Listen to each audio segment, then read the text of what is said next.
This here is the Cupra Ateca. It's basically like a Skoda, but sexy. This version is the entry-level one, and I'm going to tell you about it and the top-spec one, which is really bloody fast. So if you haven't already, please like, subscribe, and ring that bell. My name's Matt. This channel's called The Right Car. Thanks for supporting me, and let's get to it.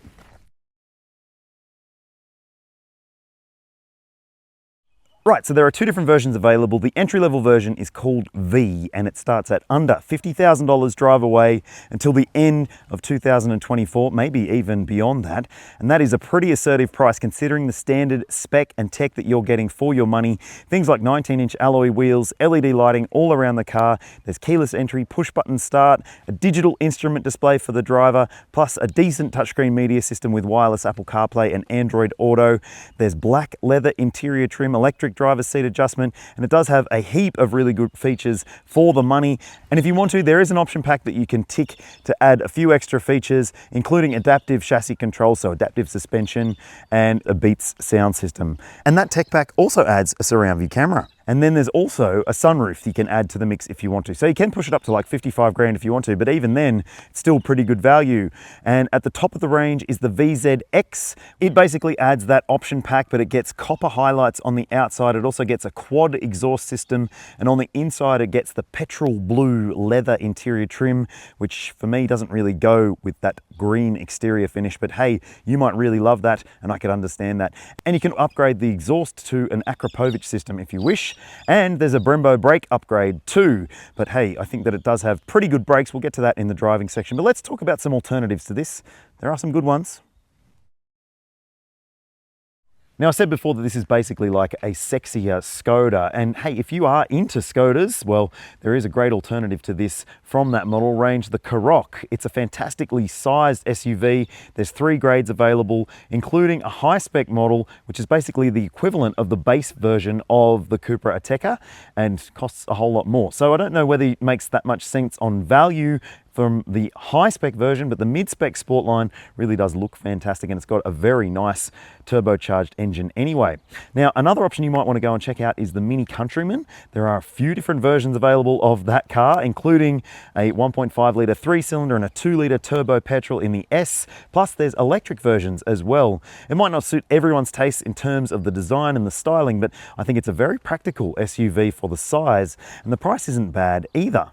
But if you do want a slightly smaller exterior and you want heaps of power, well, you could go and have a look at the Volkswagen T-Roc. In fact, there's a T-Roc R, but it costs a whole lot more than the VZx version of this, so it might not necessarily make as much sense on paper or in reality. But which one would you pick of those, or would you choose something different? Maybe the Peugeot 3008. It's a bit of a stunner.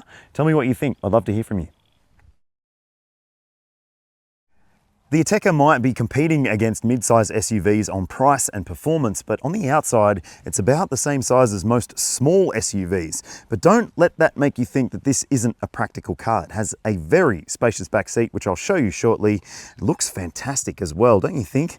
I love that boxier look when it comes to SUVs. It really does look rugged, and it doesn't have annoying black plasticky bits all around it either. Now, let's have a look at the boot, because yes, this is one of the party tricks of this car. It has a massive boot with an electric tailgate for all grades, which is great, and you can see for yourself there is 485 litres of cargo capacity in this car. It has a huge boot, very family friendly. There's some really great features as well. You've got these remote releases for the back seats. There's also shopping bag hooks on both sides. There's little wells on either side as well. And yes, underneath the boot floor, there is a spare wheel. It's not a full size, but it is a space saver, and that's better than no spare at all, in my opinion. There's also a ski port there too. So super duper practical for the size of the car. In fact, one of the best in the segment, if not the best in any SUV segment in terms of usability and space for the exterior footprint.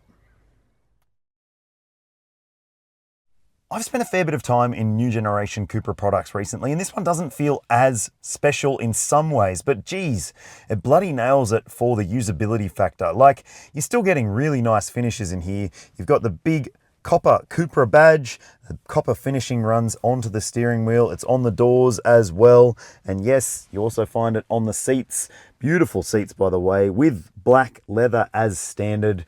And look, I think that from the wow factor perspective, It is better than a lot of the $50,000 mid-size SUVs out there that you might otherwise consider. And the usability, like I said, is also better than some new Cupras because you've got buttons on the steering wheel to make it easier to live with. You've also got buttons down here for your climate control. Yes, you've got a fan dial as well, and you've got dual zone climate control with adjusters like so. Now, there's a few other buttons up here. As you can see, you've got an auto parking system and your auto start stop system. You can turn that off if you don't like it. That's where your parking sensors turn off, and that's your electric boot button too. You've got a couple of USB-C ports down there. There's also your start button, which on the high grade version is on the steering wheel instead. It's a pretty big conventional shifter. You've also got a drive mode selector down here, so you can cycle through some of those modes by twirling the wheel. We'll get to how they affect the driving later on. Electronic park brake, couple of cup holders, and a covered center console bin. There are bottle holders in the doors too, and a reasonably sized glove box as well. Plus, you also get a sunglasses holder, which some people really love. There's those sun visors with vanity mirrors and lighting as well. And you get grab handles for everyone on board as well. So look, I think that this does have all the stuff you would expect. Now let's talk a little bit more about this screen. It is a decent size. It doesn't have dials or buttons, but it does have these haptic controls on the side, so you can sort of adjust things using those touch sensitive controls on the side.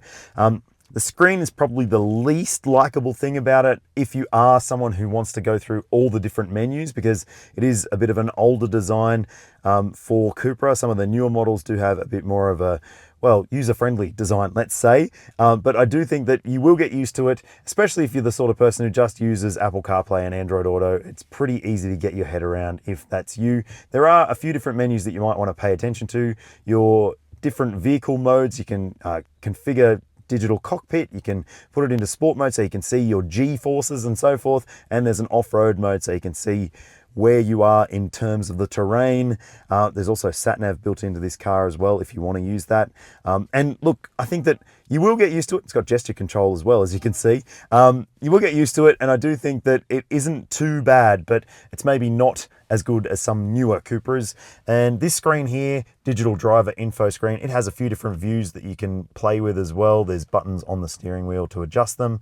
And I think that I like this one because it does have the map overlay there if you want to use it. It doesn't connect up to Apple CarPlay maps or anything like that, so that's maybe a little bit behind the times, but I think that there's enough info there and enough configurability to this car to make it really quite livable. But let's check out the backseat space, hey? Would you believe this seat is set for my 182 centimeter, 6 foot tall frame? Look how much space I've got. Remember, this is a pretty small car on the outside, but I've got heaps of space. In fact, lots and lots of footroom, which is a really important thing for those who are fiddlers like me. Now, in terms of headroom, it's boxy, so heaps and heaps of space in that regard too. And the width of the cabin is decent too. So you'd have enough space here to theoretically fit 3 child seats across. There are ISOFIX points in the window seats and 3 top tethers as well. You've got a flip down armrest with cup holders. As I mentioned, you've got that ski port as well. And there's map pockets on the seat backs. You've got directional air vents, and down there's a pair of USB-C ports. There is a bit of a transmission tunnel intrusion. That's probably the only real concern in terms of space back here, because otherwise it is exceptional. One thing though, if you know me, you know I don't love dark headliners, and it does have a bit of a cocoon feel in the back, but thankfully plenty of glass to look out for those in the back. And if your kiddos are car sick prone, then I reckon you should be able to get away with this one. But there's one other thing I want to call out. The armrests on the back here should be soft. They're scratchy. There is a soft panel there. That's not where your elbow sits. That's where your elbow sits. So as I mentioned, there are 2 versions of this car available. The entry level, this one here, comes with a 2-litre turbocharged 4-cylinder engine, got 140 kilowatts and 320 Newton meters. It's all-wheel drive with a 7-speed DSG dual clutch automatic.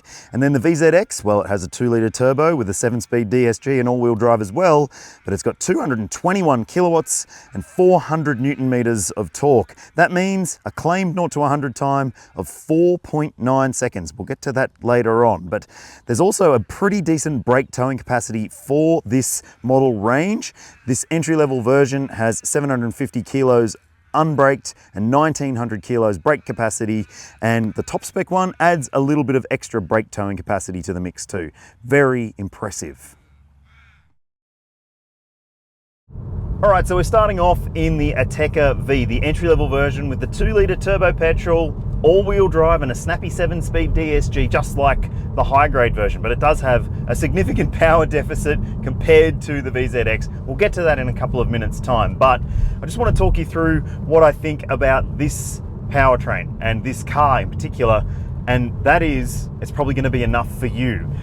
If you don't have the real need for speed, then you probably don't need to go for the higher grade version because this is a well-spec'd vehicle and it still drives beautifully. Now this one does have the adaptive chassis control, so it's got the option pack with that included, and I think that the ride comfort is mostly very good. It can sort of hit sharp edges with a bit of a clunk at the front axle, but it's not necessarily devastating to progress. And I think that for most people's needs, in comfort mode, it's a very sedate tourer. I've got it in individual mode right now, so there are a few different drive modes to choose from, and individual mode basically I've set up to be normal, so there's a better balance of comfort and control when it comes to the suspension. If you put it in sport mode with the adaptive suspension, it can be quite firm, but I think that the adjustability to the modes here does make for a nice touch point for people who are thinking, well, I just want to set it how I want to set it. Well, you can do that. You can do the steering, the suspension, the engine, transmission, and a few other things as well. And like, I think that that does mean that this is tailored to someone who likes to drive, but if you don't necessarily need all the performance that comes with that more grunty engine, well, that's fine. But I think that honestly, this is going to be enough for most people's needs. It's still got plenty of urge when you put your foot down, and it's got that snappy 7-speed, like I said, which will shift gears very, very smartly and smoothly. And like, there is a little bit of low speed hesitation at times, but that's pretty typical of DSG or dual clutch automatic transmissions, and it's nowhere near as bad as it was years and years ago. So yes, this one, impressive. One or two things that you might also want to consider: fair bit of road noise on coarse chipped surfaces, especially at about 110 k's an hour, and the safety systems are all pretty good and pretty easy to disable. If you don't like the lane keeping, you can just press a few buttons on the steering wheel and it will turn off. All right, let's jump into that faster version and see what it's like and see whether it really is worth like $14,000 more. Here we go. Go! And stop. Yes, okay. I think that's pretty quick. This one is the VZx, and yeah, it is significantly faster. It is so much quicker, this car, compared to the entry-level version. And like I said, if you are into that red-blooded, petrol-powered wow factor that you get from a really punchy engine like this, yes, you should buy this one, I would say. If you're not into that, well, yeah, the entry-level version will probably do the job, but this is like a different kind of tool. It's like the existing one was sort of like a butter knife, whereas this one's more like a steak knife. It is ready to rip in, and it is ready to make you enjoy the meal that you're about to have. And it's gonna be fast food, let me tell you. Fast steak? I don't know where I'm going with that. But anyway, it's definitely one of the quicker SUVs in its segment. And as you would expect, with a 0 to 100 of 4.9 seconds, it is definitely quick. Now, in terms of the overall dynamics, like, there's not heaps separating the drive experience per se, especially if you do buy the base model with the optional pack that includes the adaptive dampers, but this sport mode is far more potent, and still in comfort mode, it's still a very comfortable SUV. And I think that it really does blend the two aspects of being livable, but also laughable and lovable in terms of the performance on offer really, really convincingly. Yep, I think if you are after a practical SUV with plenty of power, this one could be a really strong choice. Another thing this car has compared to the standard version is Cupra mode. So that's a much more focused, much more sporty drive mode that basically makes it more unrelenting in terms of the behavior of the car. It's about performance, it's about going fast. And let me tell you, it does go fast. As well as that extra drive mode, this car gets bigger brakes than the standard car, plus it's got that quad exhaust system, so it does have a bit more vocality to it as well. Okay, on your screen, you'll see the official combined cycle fuel consumption figure for the V version of the Cupra Ateca, and that is not a bad number at all. And now I'll show you what I achieved across like 3 hours of driving the Cupra Ateca V in a mix of situations. We went from the city, in traffic, out onto the highway, over the Blue Mountains, out to where we are now, and you'll see the number on your screen now. I was impressed with that. And if you're wondering, the VZx has a slightly higher fuel consumption figure, as you would expect with that much more grunt. And yes, it used a bit more as well, maybe because it was being driven a bit more enthusiastically. You need to keep in mind for both versions though that it does require premium unleaded petrol, and I'll also put the fuel tank capacity on your screen now so you can do the maths and see how far you might get if you're a hoon or if you're more of a sedate driver. This car doesn't have an applicable safety rating. In fact, the Seat Ateca that it's based upon was tested way back in 2016. So this is not a brand new car. It's only got a couple of years left of its life cycle, and that might be something you want to factor into your considerations, but it still has heaps of standard safety tech and spec, things like autonomous emergency braking with pedestrian and cyclist detection. There's lane keeping assistance, adaptive cruise control. There's a traffic jam assist function as well, so it can stop, start and steer for you in some situations. Blind spot monitoring, rear cross traffic alert. The entry-level version comes with a standard reversing camera and parking sensors all around the car, but if you choose the high grade one, you get a surround view camera, which is also part of that option pack if you do want to option that additional package.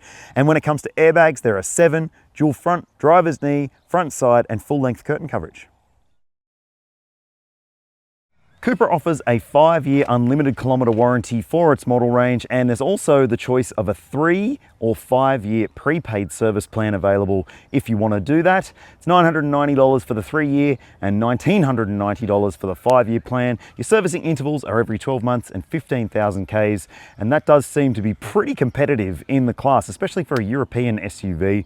Look, like I said, if you want to look at the Skoda, it's got 7 years of warranty, which might make a bit of sense to you. But hey, if you're deciding on this car and you're thinking, well, I need to know how much that might cost on a weekly basis, make sure you go to the Cupra website.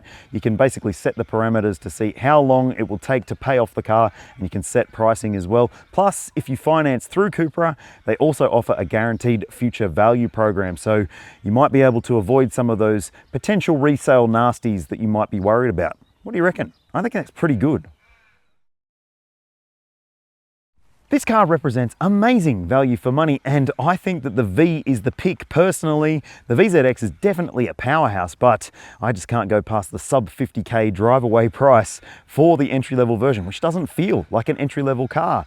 Thanks for watching. If you haven't already, please like, subscribe, and have your say in the comments. My name's Matt. This channel's called The Right Car, and I love you for watching this. See ya.